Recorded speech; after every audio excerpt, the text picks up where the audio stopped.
descubrí la terapia sistémica. Eres un sistema y estás funcionando en diversos sistemas simultáneamente. Y dicen es que se sale una parte del sistema y el sistema tiene que reorganizarse. Muere el primo y el sistema tiene que encontrar un nuevo paciente identificado. Sales del closet o algo y dicen, tú aquí no. ¿Cómo tener autoestima dentro de un sistema que no me permite cultivarla? Es la pregunta. Bienvenida, Susul. Te acabo de conocer y ya eres de mis mejores amigas. Oh. Eh, a Susul la conocí en un retiro budista, pero prefiero que nos cuentes tú un poquito sobre ti, quién eres, a qué te dedicas, cómo llegaste al camino de la sanación. Pues encantada, muchas gracias por el espacio, Rajo. Para mí también es un verdadero honor conocerte y compartir. Actualmente me dedico a la psicología, estoy, bueno, terminando algunos estudios de posgrado, pero tengo una plataforma que se llama Rica Psicología, damos talleres de mindfulness, cursos de diferentes temas, autoestima, apego, soltar, acompañamiento en la crianza, acompañamiento psicológico, cursos de incorporación de hábitos y pues bueno, todo va enfocado justo a este desarrollo interior y bienestar que podemos alcanzar con la práctica. Y es que el camino del autodescubrimiento es interminablemente profundo. Pues mira, yo realmente tengo una historia un poco interesante con el tema de la psicología y del budismo, porque yo inicié estudiando historia y arte y en el camino es cuando decido revalidar materias en psicología y me di cuenta que había todo un universo que estaba ahí esperando, pues a que yo encontrase poco a poco todas estas herramientas a lo largo del camino y es ahí donde yo realmente me comprometo más con esta segunda carrera.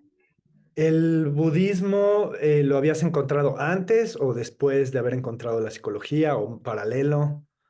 Fue súper antes.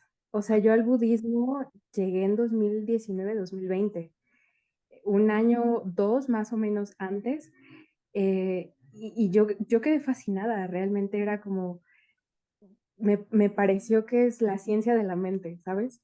Sí, Entonces, esto para mí fue como el primer paso para poder yo descubrir que había algo que me estaba llamando ahí. bueno, es muy común con los psicólogos, con los sanadores, los terapeutas, que nos llama la atención esto de ayudar a los demás con sus emociones, porque nosotros mismos hemos sufrido bastante o porque no hemos tenido, no nos hemos sentido apoyados o entendidos. Entonces, no sé si ese fue tu caso. Totalmente. Es común que el psicólogo es como, no me encanta el término, pero la oveja negra de la familia, ¿no? Sí, sí, no, y fíjate que yo creo que fue en ese momento, fue un momento muy, fue un punto de inflexión en mi vida el tema de pasar de una carrera a la otra. Y justo en ese momento recuerdo mucho una frase de Genpo Rinchen que dice, si hay daño, que lo pueda asumir y si hay beneficio, que lo pueda compartir. Yo en ese momento estaba pasando por un proceso personal sumamente difícil cuando yo hice el cambio de una carrera a la otra y dije, ok, si de esto va a haber beneficio, que no se quede en mí, que pueda compartirlo y ayudar a otros. Y en ese sentido, para mí ha sido como mi premisa en todo lo que he desarrollado en la cuestión de la carrera de psicología y sobre todo también ser el tipo de ayuda que me hubiera gustado encontrar en determinados momentos anteriores de mi vida. Eso. Eso me ha ayudado mucho como a poder focalizar hacia qué dirección brindar esa ayuda. Oye, a ver, la pregunta del millón. ¿El budismo y la psicología son compatibles? ¿Llegan a algún punto donde hay limitación? Yo creo que es interesante entender esto, que hay dos postulados y tú lo sabes completamente perfecto porque eres muy, muy, muy conocedor del tema, la psicología occidental y la Sí, psicología oriental. sí, son dos Pero, cosas, hasta podríamos decir que conflictúan en muchas cosas. exacto, entonces yo creo que venimos de una psicología occidental que le da mucha base al materialismo científico, que desde mi punto de vista no está mal. pero tenemos esto en Occidente desde hace más de 4.000 años. Mindfulness secular es muy reciente realmente. Tenemos al doctor John Kabat-Zinn, que Sí. trata de introducir todo el tema de mindfulness en Occidente con todos estos estudios y toma un auge diferente en Occidente a partir de ciertas universidades, de ciertos doctores, pero es que teníamos esto en Occidente de manera muy reciente, cuando en filosofías orientales lleva toda la vida. Para Entonces yo los que creo que... no saben, pues John Kabat-Zinn es un doctor de Cambridge que, Ujú. bueno, con un doctorado en Cambridge que estudió budismo y estas filosofías orientales y decidió aplicarlo para el tratamiento del dolor y pues resulta que el mindfulness ayuda mucho con el dolor crónico y demás, ¿no? Pero aquí dijiste un término que me brincó muchísimo, que me encanta este término, pero la gente quizás no sabe de qué estás hablando, que es el materialismo científico. ¿A qué te refieres con eso? Mira, el materialismo científico es como toda la ciencia que tenemos actualmente es, si no tiene una comprobación científica, si no puede estar en un marco eh, teórico-metodológico que tenga esta comprobación científica a través de todo un marco conceptual, de un marco teórico, puede ser descartable, Te voy aunque a, no necesariamente sea descartable. te voy a agregar también un sí, y además, en mi entendimiento, el materialismo científico también parte de la idea de que la mente surge de la materia. Exacto. Y no considera la posibilidad de que la materia surge de la mente o que vaya, que hay algo ahí no dual, que no es ni una ni la otra, sino que hay como una creación simultánea, como diría el budismo, ¿no? Otro conflicto que yo veo con la psicología occidental y la psicología budista es que, pues en el budismo no hay un yo, no hay un ser, y de hecho entre más nos obsesionamos con el ser y con el yo, pues más problema hay. Y la psicología occidental parte de la idea de que pues vamos a construir un ser, un yo saludable. Y entonces, ¿cómo tú como psicóloga has logrado encontrar, reconciliar estos dos sistemas? ¿Hay reconciliación? Pues mira, yo creo que en mi búsqueda también al haber conocido el budismo y haberlo sentido en mí como una base o una plataforma para poder estudiar psicología, pues fue muy duro encontrar que no era ni mínimamente lo que yo esperaba encontrar en la carrera. Pero a medida que fui avanzando, descubrí que no puedes reconciliar en cierto sentido un concepto del otro, porque aquí ¿cómo decirte? En la práctica es muy difícil, ¿no? Entonces, buscando un poco hacia qué escuela, hacia qué filosofía, descubrí la terapia sistémica, que no es el yo, pero estamos dentro de un sistema y eso fue a mí lo que me ayudó a encontrar la interdependencia, de que no funcionas como un ser aislado, de que el yo no necesariamente es intrínseco, ¿sabes? A Eso me ver, ayudó. háblame de esto de la terapia sistémica. ¿Qué es esto de la terapia sistémica? Háblame como que de verdad tengo, soy un niño de tercer grado de primaria y no sé qué es la terapia sistémica. Rafa, yo también me siento muy, muy, muy poco conocedora aún del tema. Me encantaría conocerlo más, pero bueno, la terapia sistémica, pues bueno, parte también del postulado de que somos un sistema funcionando dentro de varios sistemas.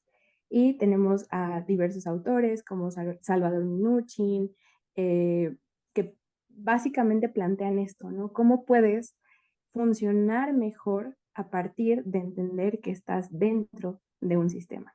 Dame un ejemplo práctico. La familia. Ok, o sea, la familia es un sistema. Claro, tu relación laboral es un sistema. Al trabajo también formas parte de un sistema en el Tu trabajo. familia es un sistema. Tu red social es un sistema. Claro. Tu pareja es un sistema. Un sistema de Entonces, dos también se puede. O sea, tú y tu pareja sistema, son. eres un sistema y estás funcionando en diversos sistemas simultáneamente. Entonces, entendiendo esto, puedes encontrar una mejor vía también para desarrollarte, entendiendo que eres parte de algo y que no necesariamente partes de un yo. que eso es algo muy interesante. ¿Cómo me ayuda la terapia sistémica? Digamos, por ejemplo, si en mi familia habemos gente de mi familia que no se hablan los unos con los otros, y a eso pues obviamente a mí me causa algo de conflicto, seguro a otros miembros de mi familia también. ¿Cómo, o sea, si yo voy con un terapeuta sistémico, qué tipo de cosas exploramos o cómo entra el aspecto terapéutico de esto? Pues mira, básicamente es entendiendo muchos conceptos que a mí me fascinan, ¿no? El tema de los límites, de si hay familias con límites claros, difusos, cómo funcionas dentro de este sistema. Por ejemplo, el tema de la familia creo que es el primer sistema porque es el primer núcleo en el que nos desarrollamos. Y en ese sentido, la terapia sistémica va a ayudarte a tener cierta plenitud dentro de estos sistemas, salirte o cómo establecer esos límites, primero para contigo y después con los demás.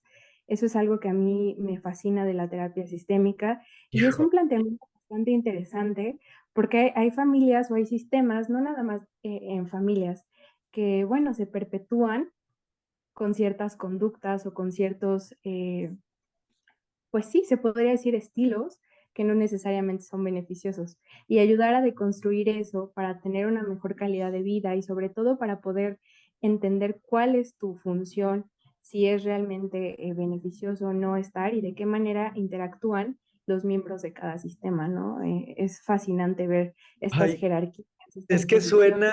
suena como muy bien en teoría, pero en práctica, o sea, las Es muy difícil. familias somos turbulentas, ¿no? O sea, las familias, digamos, si tú me preguntas mi rol dentro de la familia, pues la mayoría, justo empecé diciendo la oveja negra de la familia, ¿no? Yo muchos años fui la oveja negra de la familia, incluso pues siento que mi hermano y yo competíamos de quién era la oveja más negra y y también, por ejemplo, conozco familias donde hay alguien, este término lo aprendí de sistemas familiares, que es el paciente identificado, ¿no? Y Ujú. entonces en una familia tenían un primo que era esquizofrénico y entonces ese primo era el paciente identificado y perpetuamente ese era el paciente y hay que cuidar al paciente y todo va en función a a este paciente.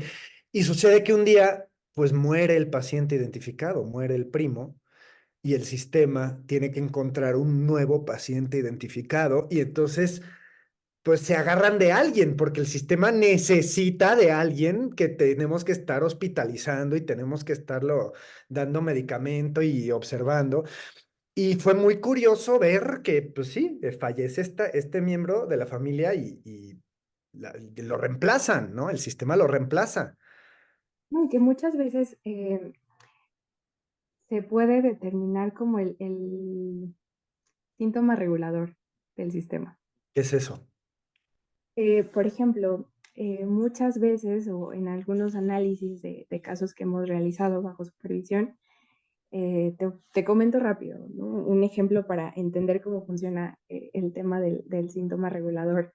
Llega un niño con encopresis, entonces buscan, bueno, qué está pasando, ¿no? Y entonces la terapia se centró, eso fue un caso que compartió el doctor que supervisa. Entonces no entendían qué estaba pasando con la encopresis, estaban haciendo algunas evaluaciones clínicas y análisis y no encontraban, ¿no? Llega la mamá, llega el papá. Resulta que los papás estaban pasando por un proceso de separación y el síntoma regulador era la encopresis del niño. El niño no estaba realmente teniendo absolutamente nada externo. Hicieron evaluaciones muy profundas y fue un caso que justo llevaron a análisis por lo mismo, ¿no? Que era lo que regulaba a la mamá dentro del proceso de separación, porque hacía Encopresis que es los como papás apagarse, como entrar en... encopresis cuando no puedes controlar, por ejemplo, en el caso de los niños, las heces fecales, Ah, ok, incontinencia. Bueno, continencia. sí, ah, Pero en ok, ese sentido es algo físico, ok. que es como mencionas, el paciente identificado. Tiene Sí, relación con el sentido porque está haciendo que el sistema se perpetúe. además muy freudiano este tema de que no hay control, entonces pues el esfínter no controla, ¿no? Pero, ¿qué te voy a decir? No sé si conoces un disco de The Who, de rock and roll que se llama Tommy. Ujú. No sé No, si no lo. conoces esa historia, es rock and roll, pero básicamente es de un niño que en 1920 o algo así regresa el papá de la guerra y cacha a la esposa con otro señor, o sea, él Ujú, regresando de la guerra y cacha a la esposa con otro señor y el niño está en la cuna. Entonces el esposo en la historia, es una historia, mata a la esposa y se mata a sí mismo o algo así, y el niño se trauma y deja de hablar. Y dice que es ciego, sordo y mudo. Y resulta, después le hacen estudios y que no es ni ciego, ni sordo, ni mudo, sino que fue una reacción al evento, ¿no? Y muchas veces creemos que somatizamos, o sea, creemos que nos dio una enfermedad, ya sea ronchas o una ciática, y realmente, pues, es un síntoma de algo que está pasando en la familia. exactamente. Y que es justo que cumple esta función de regular. Es el síntoma regulador. Entonces, cuando generalmente hay algo que está amenazando que este sistema se mantenga en el mismo estado, surge algo que lo regula. Y Pues, muchas veces ahí donde entra el análisis sistémico, de qué manera podemos entender esta situación que aparentemente es aislada dentro de un contexto que abarca más de lo que aparentemente comprende, ¿no? Que es en este caso el yo, ¿no? Quien está sufriendo la encopresis o el tema de ser sordo, o sea, en teoría soy yo, pero en realidad hay más a mi alrededor y dentro de mi contexto que nos puede ayudar a entender de qué manera y en qué sentido también para qué se presentan estos síntomas. interesante. Sí, yo cuando había escuchado de la terapia sistémica, siempre veo a los terapeutas sistémicas hacer esto, porque hablan del sistema, ¿no? Y dicen, es que se sale una parte del sistema y el sistema tiene que reorganizarse para encontrar esa homeostasis, ¿no? El La business as usual, que todo va a seguir como antes y entre menos cambio posible, mejor. Y entonces, desde ese punto de vista, pues siempre que hay un cambio en la familia, ya sea un nacimiento, una muerte, pues se reorganiza todo el sistema, ¿no?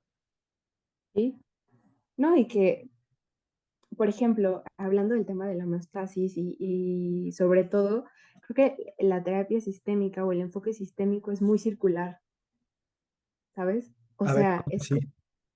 sí, o sea, en el sentido de que el pensamiento es circular y no lineal. ¿Qué sería un Estamos regresando. pensamiento lineal y qué sería Un un pensamiento lineal sería como yo sobre mi camino y individualista? estando en el individualismo, que no es malo, no necesariamente es malo, pero el postulado sistémico se enfoca justo como a estos grupos de pertenencia significativos y cómo te desarrollas en ellos. Grupo de pertenencia significativo. ¿Qué es eso?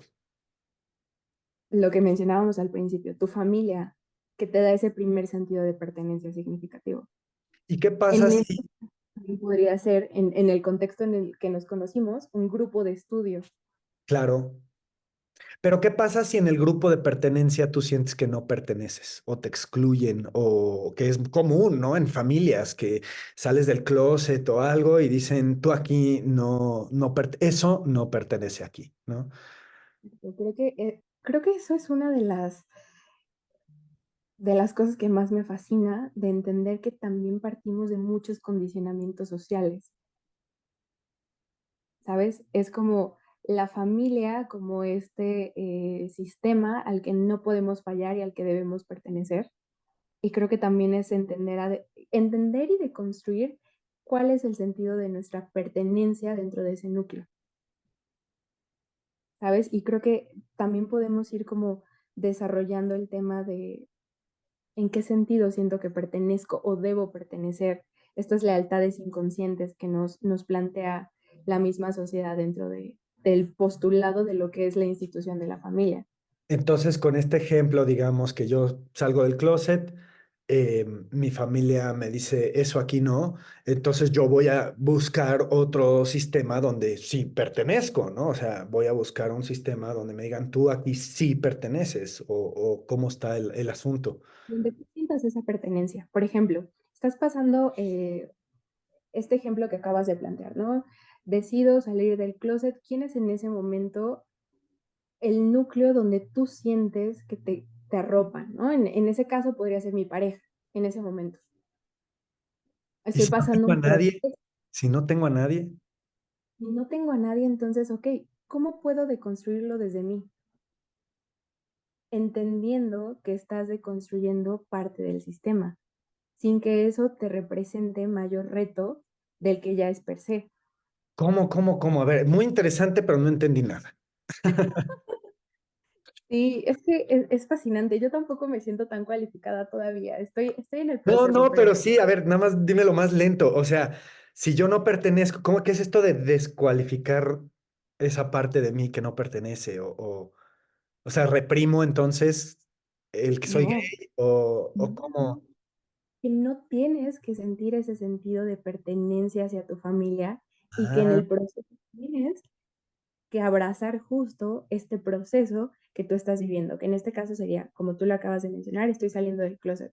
¿Cómo puedo llevar esto de una manera en la que no me perjudique si siento que va en contra o mi familia plantea que va en contra de sus valores, de sus creencias, si esto va a representar justo como un quiebre dentro del sistema? ¿De qué híjole, manera puedo tener las herramientas necesarias para poder tener un duelo más y no, estable? no pasa, es que es muy común también, por ejemplo, vámonos con este ejemplo, que yo salgo del closet, la familia no me acepta y entonces yo decido agarrar una mecha y quemar a la familia entera y ahora me identifico como el antifamilia y ahora mi identidad se centra en que yo soy un rebelde y me voy a ir a juntar con la gente rebelde y voy a empezar a consumir drogas y voy a empezar como un acto de, pues yo de esta familia no y ya que no pertenezco, pues termino por no pertenecer, ¿no? O sea,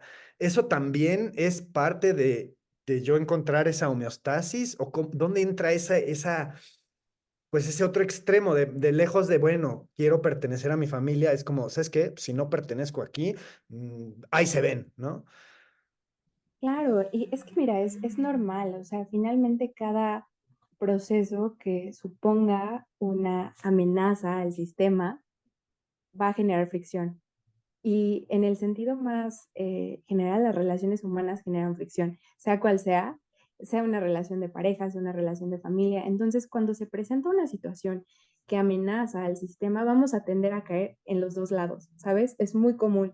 O pertenezco mucho y tengo que dejar a un lado mi propio sistema de creencias, mi propio sistema de valores, mi propio sistema de ideales por pertenecer a este núcleo, que es algo que pasa mucho, o caigo en el otro extremo de decir, no pertenezco, no me identifico, no soy parte, porque no compartimos el mismo sistema de creencias. Entonces, creo que justo es entender, y aquí viene otro concepto que a mí me encanta, el camino medio, que ni es beneficioso caer de un lado, ni es beneficioso caer del otro, porque en ambos vas a tener fricción. Claro, pero pues si llega una mamá y te dice, mi hijo se está juntando con gente horrible, pues desde que salió del closet, no lo controlamos, no llega a la casa, o sea, ya se volvió, y así no era, ¿no? Antes era el mejor hijo del mundo y ahora pues y como dices, es cultural, puede que la mamá tiene miedo que Dios lo va a castigar y tiene miedo que se va a ir al infierno el hijo y demás, que tiende a ser mucho el caso. O también están con el duelo de que no me va a dar nietos, ¿no? Que hay Sí. mucho condicionamiento cultural. O sea, yo creo que a mí generalmente lo que más me cuesta o trato de reflexionar mucho es que cargamos con tantas cosas que no nos pertenecen. O Mm, sea, ¿de dónde viene esta idea de que tengo que darte nietos? mm, ¿Sabes? Y a lo mejor es como no siento que eso vaya eh, en línea con mis ideales, con mis valores personales, ¿no? Sí, es muy difícil, hay mucho condicionamiento cultural y social Y a que veces termina afectando. la misma mamá no sabe por qué quisiera ella nietos. O sea, chance, la familia en sí no tiene los recursos ahorita para un nieto, ni ahorita ni nunca. O sea, pero sin embargo, empedernados para tener un nieto, ¿no? Porque así nos dijeron. Exacto, es un sistema de creencias que va pasando y va pasando y va pasando y va pasando.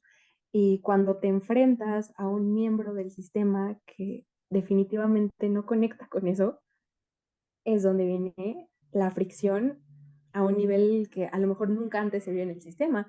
O puede que sí, pero también entendemos que en qué punto estamos culturalmente, socialmente, y que eso también va a determinar mucho de cómo vamos a poder pues llevar a cabo estas interacciones que son muy, muy complejas.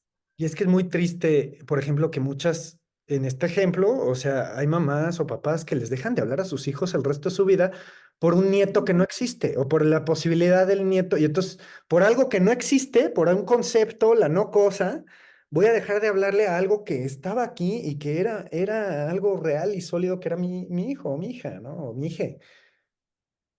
No, y que yo creo que, mira, pasa mucho y sufrimos más por lo que tenemos de idea que por lo que verdaderamente es.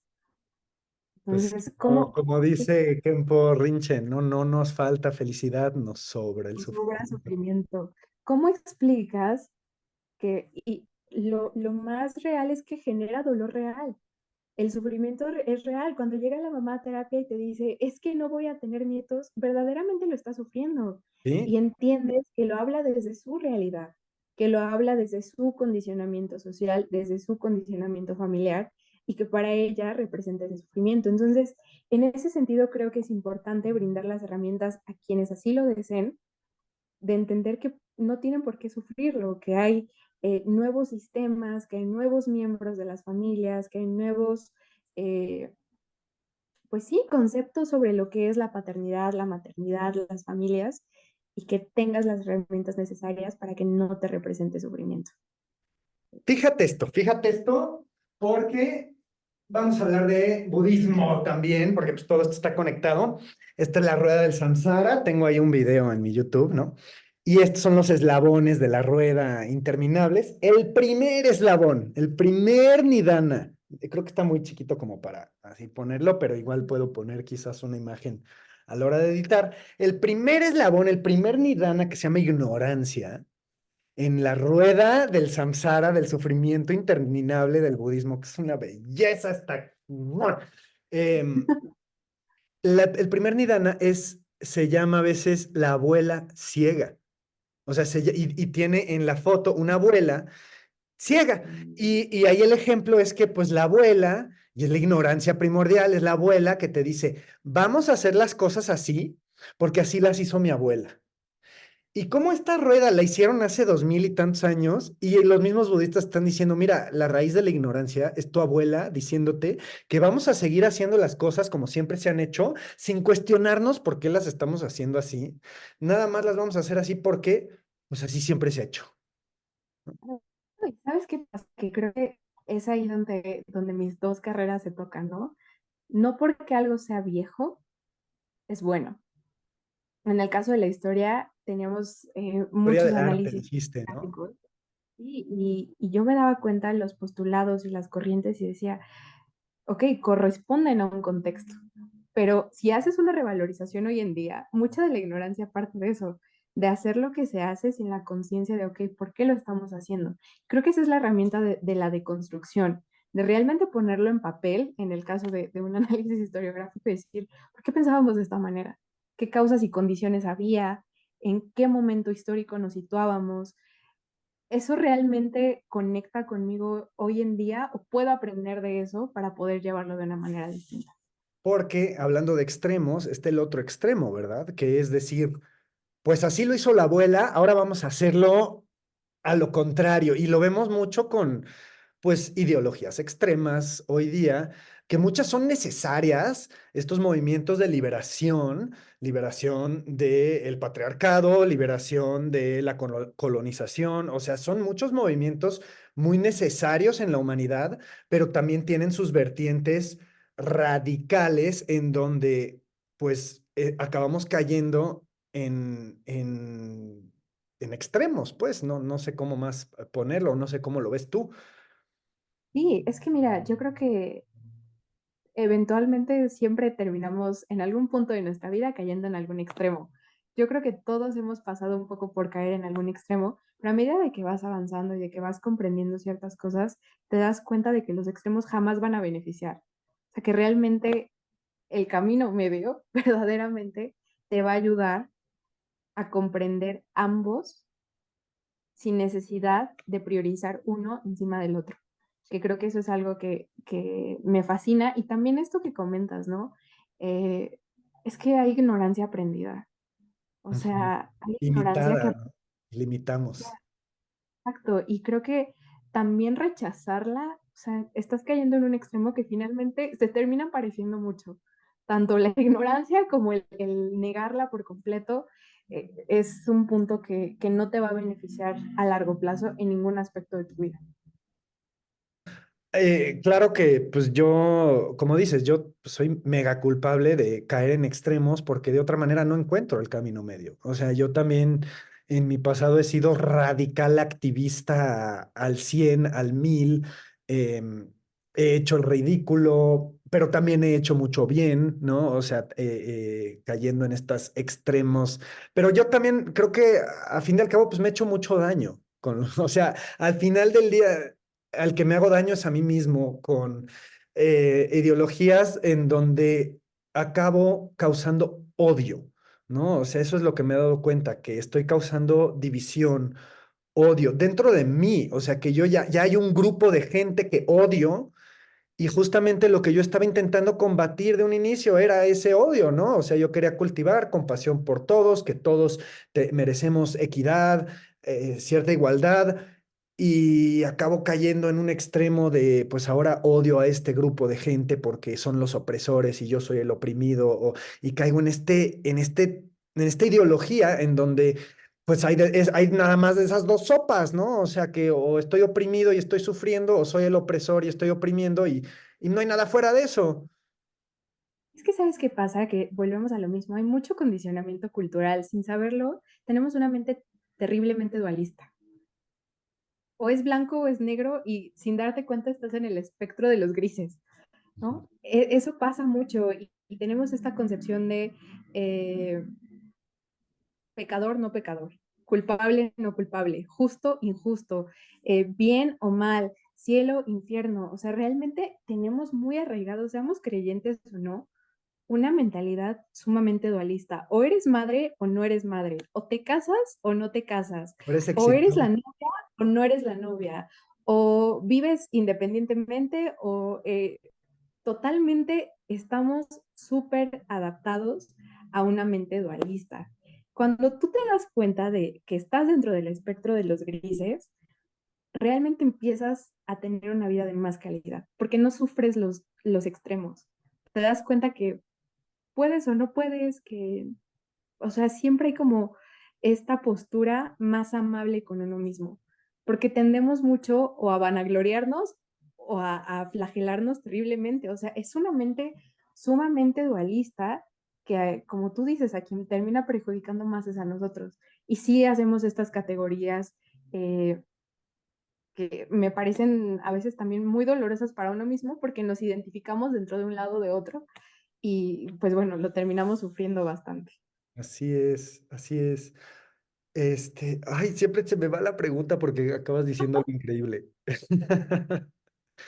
Este, ah, pues a ver, ¿cómo nos desprogramamos? O sea, ¿cómo es que si te das cuenta que estás en los grises o tú como terapeuta te das cuenta que tu paciente está en los grises y quieres que vea los colores, ¿cómo hacemos? Yo creo que todo parte, a lo mejor va a sonar un poco como cliché, pero desde una autoestima sana. Cuando tú cultivas una autoestima sana, en el sentido de dónde viene la valorización que creo que me estoy dando. Sí, A mí me gusta mucho iniciar con esa pregunta, ¿de dónde viene tu valorización o en qué estás poniendo tu valorización? pero a Y ver, te entonces voy a desafiar ahorita. Primero, a ver, termina. No, sí, porque mira, muchas veces cuando sentimos que estamos de blanco o negro, sin saberlo, nos estamos dando valorizaciones externas. Ok. Pero a ver, este es mi desafío. ¿Existe la autoestima si somos partes de sistemas? O sea, si a mí mi papá toda la vida, que no es el caso, pero si toda la vida me dice que yo no valgo o que yo soy menos, porque así le hizo su papá a él, ¿no? Y entonces todo me hace sentir menos y menos. Y no encuentro ese sentido de pertenencia en ningún lado donde a mí me puedan decir, es que tú tienes talento, es que tú sí vales, es que, aunque no tengas talento, o sea, o tú eres una persona valiosa. ¿Cómo puedo yo desarrollar una autoestima, si ningún sistema me va a reflejar esa estima, ¿no? Claro que, mira, eso es algo que pienso yo es de los primeros problemas en los que nos enfrentamos cuando llegamos a terapia, ¿no? Sea de la corriente que sea, ¿no? Siempre tenemos como un tema muy, muy personal del tema de autoestima que, digo, se da mucho y creo que hoy en día más. Pero creo que en ese sentido es cómo tener autoestima dentro de un sistema que no me permite cultivarla, es la pregunta, ¿no? Ajá, sí, Es teniendo las herramientas desde terapia, hablándolo desde una perspectiva terapéutica, ¿no? Desconozco cómo podría ser en otro sentido, pero brindándote las herramientas para que te des cuenta que no tienes por qué seguir perteneciendo a ese sistema que no te ha ayudado y que en realidad está generando problemática a nivel personal. Que tengas las herramientas para poder descubrir que hay otros sistemas a los que puedes pertenecer, pero el primer sistema es el personal. O sea, en ese sentido, sí es tener las herramientas suficientes para que tu valorización no dependa de la autoestima que te brinde tu papá, que te brinde tu mamá, porque es lo que yo te decía, ¿de dónde viene esta valorización? Y muchas veces pasa de la aceptación de mi papá o claro, de la ¿no? aceptación de mi mamá. Primordial. Entonces, ese es el Y, primer y yo indicador. no conozco a nadie, o sea, perdón que lo diga y se van a ofender todos los que están viendo, pero yo no conozco a nadie que me diga, híjoles, que tanto mi mamá como mi papá me dieron todo el amor más puro e incondicional. No, o sea, todos heredamos unos traumas, marca llorarás, de ancestrales, de vete a saber desde cuándo, ¿no? Claro, y mira, yo creo que el principal, ¿cómo decirte? Propósito de una buena terapia es que tengas una buena calidad de vida y que puedas realmente, a lo mejor digo, es muy difícil de construir patrones familiares de toda la vida porque realmente no creo que se pueda, sería muy complejo, pero sí que tengas una buena calidad de vida, entendiendo que venimos de familias complejas todos. Todos tenemos historias familiares, todos tenemos nuestras propias cargas emocionales, nuestras propias cargas personales, sin contar también los sistemas familiares. Hemos vivido muchas cosas y yo creo que si todos viéramos la maleta que venimos cargando, seríamos más compasivos unos con los otros. Pero en ese sentido, yo creo que con las herramientas necesarias puedes tener una mejor calidad de vida entendiendo que tu valorización no depende de un sistema, no depende de un factor externo, aunque muchas veces nos condiciona, que eso es realmente lo que termina llevándonos a terapia, ¿no? Este condicionamiento social, un sistema en la escuela, el bullying que nos pueden hacer en la escuela, ¿no? El trabajo, etcétera, etcétera. Es El tener las bullying de la herramientas necesarias. escuela es aprendido en casa también, o sea, el que está bulleando, pues lo están bulleando en casa, ¿no? O sea, Y que son temas muy delicados, o sea, son temas que aparentemente son bastante comunes, pero son muy delicados. ¿Qué pasa con un niño que está sufriendo violencia en la escuela y es violentado en su casa? o me Y ha en ese momento, pasado también oír historias, digo, no, porque no es cierto lo que acabo de decir de que el bully lo están bulleando en casa. A veces hay papás que también llegan y dicen, no entiendo por qué mi hijo es un bully, si en casa recibe puro amor. Y entonces también ahí la psicología, pues es muy compleja. muy compleja a todo nivel, o sea, a todo nivel porque es desde el acompañamiento en la crianza, que los padres tengan las herramientas necesarias para criar y educar desde el respeto, desde el amor y desde entender la posición que están jugando en ese papel, Es ¿no? que Que es el papel de padre. hasta en el vientre está el bebé recibiendo Son vibras, dos por decir. papeles completamente distintos. Son dos sistemas en uno. Es el sistema parental y parental más el sistema de familia. O sea, el sistema de los papás como pareja y el sistema de los papás como padres. Claro, si la suegra nunca me aceptó, o el suegro, o me aceptó, pero me echa grilla, el bebé pues, recibe eso sí o sí, de alguna manera. Claro, y todo es condicionamiento. O sea, hay mucho condicionamiento que nosotros no decidimos. No decidimos en qué familia vamos a nacer, no decidimos la educación que vamos a recibir, pero cuando nosotros tomamos la decisión de conscientemente acudir a una terapia, acudir a ayuda, vamos buscando esas herramientas para tener una mejor calidad de vida y que ese condicionamiento que no decidimos no represente un daño mayor en nuestra vida actual como adultos o como personas que estamos tratando de hacer algo diferente y sobre todo de sanar y estar bien, que creo que es lo más importante, que estés bien y que tengas una calidad de vida digna desde adentro y desde tus propias herramientas. Y creo que por eso la salud mental es algo que es sumamente delicado, que no puedes poner en manos de cualquier persona y que hay una gran responsabilidad en ayudar y en servir a otros.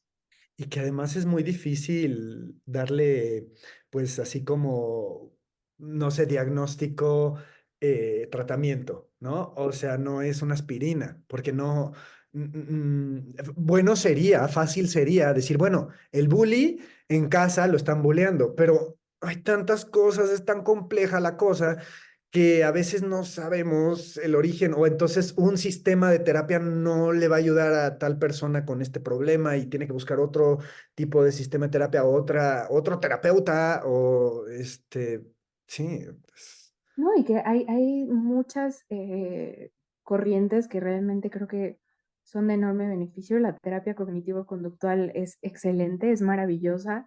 La terapia sistémica, la terapia humanista, o sea, creo que hay herramientas necesarias para cada persona y sobre todo también creo que influye mucho eh, cómo se sienta la persona, ¿sabes? O sea, puedes tener el mejor marco conceptual, pero si la persona no se siente bien y no conecta, no le va a ayudar. aquí hay un tema que quiero tocar contigo porque pertenecemos a la misma comunidad espiritual, Nos que es, encontramos. nos encontramos porque Dios los hace y ellos se juntan, aunque Dios no los haga, pero que es que a veces yo siento que la terapia no es suficiente. Ahora, me encanta que Kempo Rinchen dice, la meditación, el budismo no reemplaza la terapia, o sea, necesita, y bien le haría a mucha gente espiritual tomar terapia, que no están tomando terapia, ¿no? Algunos monjes o algunos, pero también, por otro lado, hay gente que adopta la terapia como si fuera una religión y digo, es que no quiero sonar así mala onda, pero conozco a gente que ha estado yendo a terapia 30, 40 años, que están con antidepresivos, que ya intentaron todo y que realmente, pues no, o sea, no encuentran esa ayuda, no encuentran esa solución. Para mí, el budismo y la espiritualidad es un complemento necesario a la terapia. No sé cómo tú, como budista, y lo hemos platicado un poquito, ¿cómo ves este tema? Sí, totalmente. Yo creo que una cosa no reemplaza a la otra. O sea, yo creo que sí o sí, si lo necesitas, o sea, la meditación no va a curar una enfermedad terminal. Te va a ayudar y te va a dar herramientas y tú conoces mucho del tema de las enfermedades y te admiro mucho por eso, pero finalmente hay cosas que son médicas que le corresponden al médico. Así Así es. tú quieras, de verdad, y la espiritualidad va a ser una plataforma que te va a dar contención, que te va a dar apoyo, que te va a dar soporte, sea la corriente que sea. Puede ser budismo, puede ser catolicismo, puede ser lo que tú creas, De te va a acuerdo, la ayudar. fe es la fe y en el momento de la muerte, a Claro. cualquier santo le rezo porque, y ayuda, ¿eh? La gente que tiene fe en esos momentos, ya sea en el Dharma o en un Dios, yo he visto el 90% de los que la gente que tiene fe muere mucho más fácil y con mucha más paz, mucha No, más. y finalmente jamás va a reemplazar el tema de un acompañamiento, una asistencia médica, pero también creo que volvemos a lo mismo, no es caer en ambos extremos, ¿no? O sea, si también necesitas tener esa parte, has tenido médico toda tu vida y has tenido acceso a herramientas de salud, como lo puede ser un psicólogo, como lo puede ser un psiquiatra, como lo puede ser un eh, médico general, especialistas, etcétera. Si tú también sientes que eso no te ha permitido avanzar del todo, pues sí, busca algo que te ayude realmente a sentirte pleno y a sentirte acompañado en el proceso. En este caso podría ser lo que mencionamos, la espiritualidad. Pero también creo que hoy en día caemos en muchos extremos de romantizar también la terapia, ¿sabes? O Claro. sea, creo que eso está, y lo platicaba el día de ayer con un grupo de colegas psicólogos, que actualmente el ir a terapia, y lo digo con mucho respeto, hoy en día es como ir a misa hace 20,000 años, ¿no? Así es. Es como, y con todo el respeto lo decíamos, ¿no? Porque hoy entras a TikTok y todo el mundo se autodiagnostica, los psicólogos que hacen estas preguntas y te digo si tienes TDA, caemos en Y el un, ok, medicamento es la nueva hostia, ¿no? tenemos malas conductas, pero voy a terapia. Entonces, sí creo que también estamos Claro, soy mudando. tóxico, pero lo reconozco.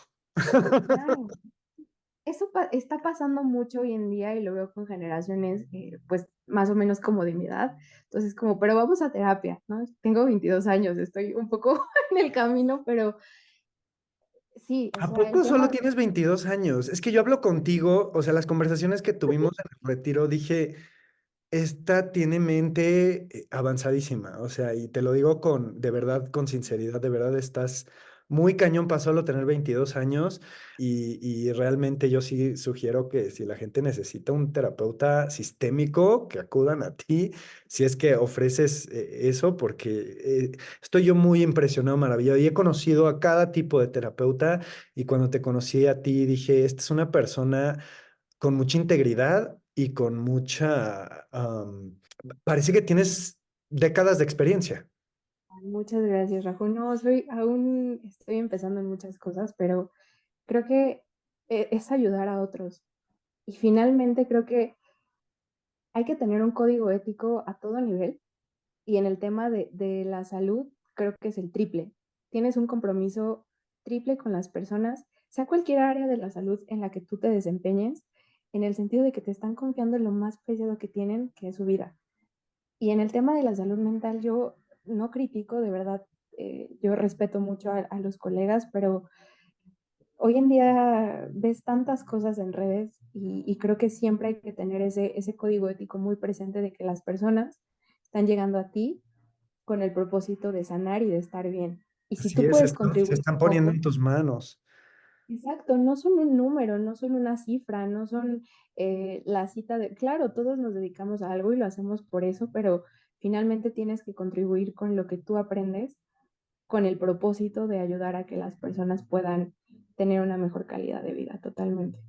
Esto, siempre que dices calidad de vida, siento cosquillas en el corazón, porque de verdad, creo que de eso se trata, porque no vamos a cambiar todas las circunstancias de nuestra vida y de hecho a veces querer cambiar las circunstancias es como un acto agresivo, ¿no? Sutilmente como nos violentamos, como diciendo no soy suficiente, no tengo suficiente como soy, pero esto de calidad de vida es decir, bueno, con lo que sí tengo. ¿Cómo puedo mejorar esta calidad? Chances sí voy a hacer algunos cambios, pero no es de que tengo que buscar una vida nueva, ¿no? Del todo. ¿Y sabes qué pasa? Que es una fase tan necesaria que a mí me encanta no reprimir cada fase del proceso, porque finalmente solo uno sabe lo que está viviendo desde adentro y cómo lo vive. O sea, no podemos evitar la fase de sentir enojo por nuestras familias o de sentir enojo por nuestras cuestiones sociales, de pareja. O sea, es una parte tan fundamental de los duelos y de los procesos. Sentir coraje de pronto decir, ¿por qué me tocó nacer aquí? ¿O por qué me tocó conocer a tal persona? ¿O por qué es algo natural que todos en un determinado proceso hemos pasado, hemos pensado, pero lo que viene después es justo eso, desde mí, que no me mueva lo de afuera. Yo construyo mis propias causas y condiciones desde lo que tengo. Y hay una frase que a mí me encanta, ¿no? Es, no eres lo que otros han hecho de ti, eres lo que decides hacer con ello. Mm. Y creo que eso es súper valioso en el sentido de comprender que la calidad de vida en muchos sentidos sí va a depender de algunos factores externos, pero que desde adentro no te mueva. Es como pues la adolescencia, es un paso necesario a doler, ¿no? De revelarte, de decir, mi mamá no es la genia que yo pensé que era, mi papá no es el genio que yo pensé que era, y de hecho es un idiota, ¿no? Y nos enojamos como adolescentes y hay gente que los que no viven la adolescencia, en la etapa de la adolescencia, luego viven una adolescencia prolongada, retardada el resto de su vida, ¿no? O sea, y son el perpetuo adolescente porque no lo vivieron, tuvieron ese arresto de desarrollo. Em, lo otro Ay, que... Ajá. no, no, no, adelante, adelante. No, el otro que estaba pensando es algo que dice Kempo Rinchen, justamente, porque hablabas del código ético, que el código Ok. ético es nuestra mejor versión preparándose para nuestra peor versión, ¿no? No, y que mira, yo creo que a mí en el sentido del código ético y de adoptarlo es que te protege de lo que tú mismo eres, De lo que sí ¿sabes? es que te puedes convertir, claro. Vamos a ser muy honestos y aquí me abro un poco. Todos hemos tenido actitudes sumamente dañinas. O sea, no conozco una persona que me diga, no, yo no lo he hecho. En el sentido más sincero con uno mismo, todos hemos dañado, todos hemos dicho malas palabras, todos hemos causado daño a personas que son importantes para nosotros y del mismo modo hemos sido dañados por otros, hemos sido agredidos por otros, hemos sido lastimados por otros, pero de alguna manera el primer paso es darte cuenta que tú tienes esas conductas, que tú puedes protegerte a ti mismo de esa peor versión adoptando un código ético y que de alguna manera pues eso te compromete hacer tu mejor versión por y para ti sin dañar y perjudicar a otros. Creo que es lo más valioso, porque al final te terminas perjudicando a ti mismo y no nos damos cuenta de eso. Decías hace rato que si pudiéramos ver todo el equipaje que vamos cargando, que seríamos más compasivos los unos con los otros. Y yo sí experimenté eso después de ver a muchos pacientes que dije, es que en todas las familias hay enfermedad mental, en todas las familias hay problemas de dinero, en todas las familias hay traiciones, en todas las familias hay la oveja negra, en todas las familias hay de este no hablamos y de esto no hablamos y queremos aparentar ser perfectos y en todas las familias piensan que son los únicos que están viviendo ese problema y que ninguna otra familia, ¿y por qué las demás familias son normales y la mía es la rara? ¿No? Claro, no, y es que también es lo que volvemos, hay un condicionamiento de siempre aparentar este modelo de familia tradicional, estructural y perfecta, siempre. Pero como todas las familias, incluso las de revista, familia real británica, Ándale. ¿cuánto? O sea, si tú analizas a nivel histórico, todo lo que han tenido que pasar, todos los No, y secretos ahorita familiares todo lo que está saliendo que antes no sabíamos, ¿no? O sea, toda la caca que está saliendo de la familia real. ajenos a que somos seres humanos, a que nos equivocamos, a que tenemos errores, y sobre todo creo que cuando tú decides entenderlo y cuando decides abrazar ese propósito de tener una mejor calidad de vida, lo sueltas, ya no pesa, porque de por sí tenemos nuestras propias historias personales, a eso añádele las familiares, que terminamos hundidos. O sea, si nos dejáramos verdaderamente dejar caer por todo lo que venimos cargando, no habría manera. O sea, son tantas cosas, tantos años, tantas historias, pero creo que de alguna manera se puede tener una vida buena, entendiendo que hay muchas causas y condiciones que no son propias de uno. Suena también que la compasión es tan central en esto de desmantelar tanto trauma como ego, porque es esto de reconocer, primero, que yo he sido un tóxico horrible. Y al poder hacer eso, puedo pedir perdón. No, yo no puedo perdonar si no pido perdón. O sea, si yo no tengo sed de que alguien me perdone a mí, porque yo he sido horrible, pues ¿cómo voy a otorgar el perdón? Porque entonces el perdón me voy a sentir como, no sé, como un déspota que, bueno, a ti sí te doy perdón y a ti no te doy perdón. Pero el momento que yo soy el que necesita el perdón, como si fuera agua, pues en ese momento pido perdón y entonces al momento de otorgarlo, pues toma el perdón. O sea, claro, todos merecemos ser perdonados porque todos hemos sido tóxicos. O sea, ¿Y sabes qué pasa? Que creo que ese es el primer punto, ¿no? Como el reconocer. Hay una frase que a mí personalmente me encanta de uno de mis libros favoritos, que es Por quien doblan las campanas de Hemingway, que dice, lo peor de la guerra no es lo que los demás nos han hecho, lo peor de la guerra es lo que nosotros hemos hecho. mm, Y creo que es ahí donde tú te das cuenta que el papel de víctima es muy cómodo a veces. Pero cuando tú dices, ok, necesito ese perdón y necesito, empiezo por mí y empiezo por perdonar mis actitudes que vienen propias de causas y condiciones, de momentos en los que yo no tenía las herramientas suficientes para reaccionar de otra manera, estaba viviendo ciertas situaciones en mi vida que no me permitieron a mí mismo tener otra perspectiva de decisión. También esa compasión, si no te incluye a ti, no funciona. O sea, que así, también perdonemos y nos demos cuenta de que no reaccionamos de maneras distintas porque no teníamos las herramientas en ese momento para hacerlo de una manera. Y si vemos como nuestras acciones del pasado, de pronto dices, yo hice eso, yo dije eso, yo me comporté de tal manera, y llega un punto donde el perdón ya ni siquiera se vuelve necesario, porque entiendes que hay tantas causas y condiciones de ambos lados, por ejemplo, de dos personas, ¿no? Tenemos una discusión, bueno, pues había estos factores, no había manera de que otra cosa sucediera. Entonces, ciertas situaciones específicas sí te llevan y te orillan como a tener ese entendimiento del perdón, que te das cuenta de que simplemente estabas actuando de esa manera porque en ese momento tenías un contexto específico y la otra persona también. Es tan grande el tema del perdón y la compasión que es muy, muy, muy profundo. es central.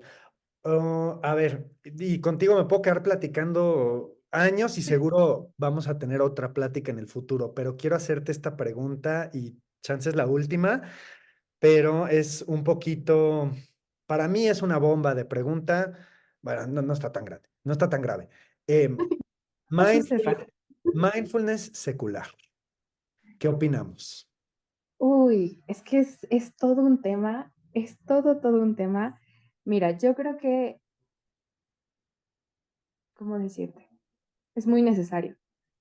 Es muy necesario porque en nuestro constructo social todavía no estamos tan preparados para adoptar un sistema diferente, pero creo que ha beneficiado a tantas personas y ha hecho tanto bien y tanto beneficio con estos estudios bueno, se han implementado de maneras impresionantes en los corporativos, en las empresas, que ya tienen sus propios departamentos de mindfulness, pero para quien así lo decida y quien funcione dentro de su sistema de creencias en su momento personal, pues bueno, mindfulness budista es una joya. O sea, las prácticas de shamatha, anapanasati, amor compasivo, amor bondadoso, funciona de una manera maravillosa. Y creo que en algún momento alguien más me hizo esa pregunta y me preguntaban, bueno, ¿cómo definirías mindfulness secular? Y yo respondí desde una postura a lo mejor un tanto ignorante, pero fue lo que me salió en el momento y es como quitarle la espiritualidad a una práctica ancestral. Y es que hay gente que viene muy traumada de la religión. O sea, yo entiendo, por abusos institucionales o por abusos supersticiosos de la familia, ¿no? O sea, esto que yo decía de que pues te vas a ir al infierno y entonces tú no perteneces aquí. Pues hay gente que venimos muy traumados de la religión y no queremos entrar a otra. O sea, es lo último que vamos a querer.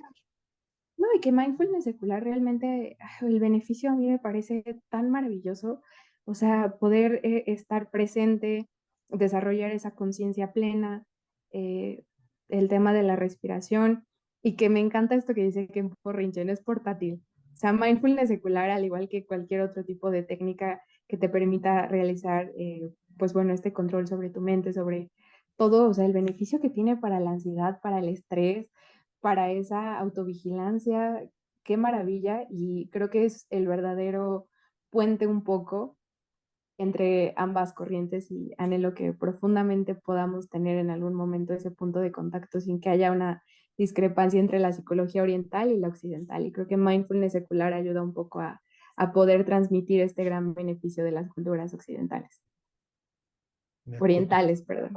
Sí, sí. Ay, pues es que ya no se me ocurre nada más que preguntarte porque siento que ha sido muy rica esta conversación. Recuerdo algo que nos dijo Kempo Rinchen, que estaba él dando una plática de la compasión y que una señora dijo, otra vez compasión, ¿no? Él dijo, es que el entendimiento de la compasión es tan profundo como es vasto. Si ya hubiéramos entendido la compasión más allá del concepto, no estaríamos viviendo en un infierno constante mental, ¿no? Sí, no, y la verdad es que a mí me encanta eso de algunos cursos y talleres donde vamos viendo la parte, sí conceptual, pero cómo lo llevamos a la práctica.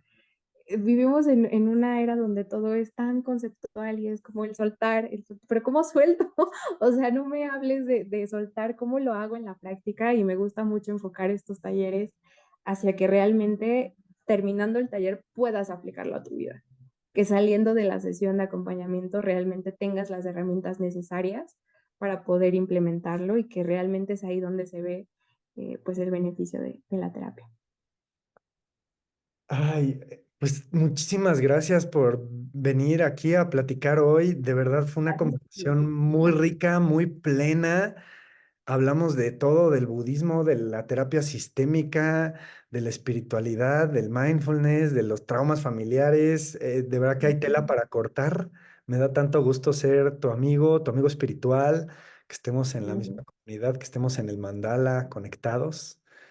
Y pues no hay más, muchísimas gracias por estar aquí. Y ya pondré No, aquí todos tus datos de todas tus redes para que la gente te siga. Estás creando contenido en Instagram muy, muy padre, muy bonito. Entonces sí recomiendo a todos que sigan a mi amiga Susul y que si necesitan de algún terapeuta sistémico que la consideren, de verdad, porque además de tener el conocimiento, tiene un corazón compasivo y eso no lo aprendes en ninguna escuela. ay, muchas gracias, Rajo, por el espacio y yo de verdad te admiro mucho. Creo que haces una labor y me parece fascinante, en verdad, los regalos que la vida nos da de coincidir y te agradezco mucho el espacio, te agradezco mucho pues la oportunidad de estar aquí en tu plataforma y pues nada, no puedo decir nada más que muchas gracias, Rajo. Y que todos los seres sean libres del sufrimiento. Claro, claro, y que todos los que quieran puedan, y que todos los que quieran y de verdad anhelen desde lo profundo sanar, tengan las causas y condiciones para hacerlo. Dices mucho causas y condiciones, que es algo muy budista para los que no saben. Causas y condiciones y resultados, básicamente igual a karma. Cada vez que dices causas y condiciones, estás hablando del karma. Me encanta eso. No sé qué ley de Newton es, pero también podemos entrar por ahí. Exacto, exacto. Bueno, hasta la próxima, Susul. Muchísimas Muchas gracias por gracias. tu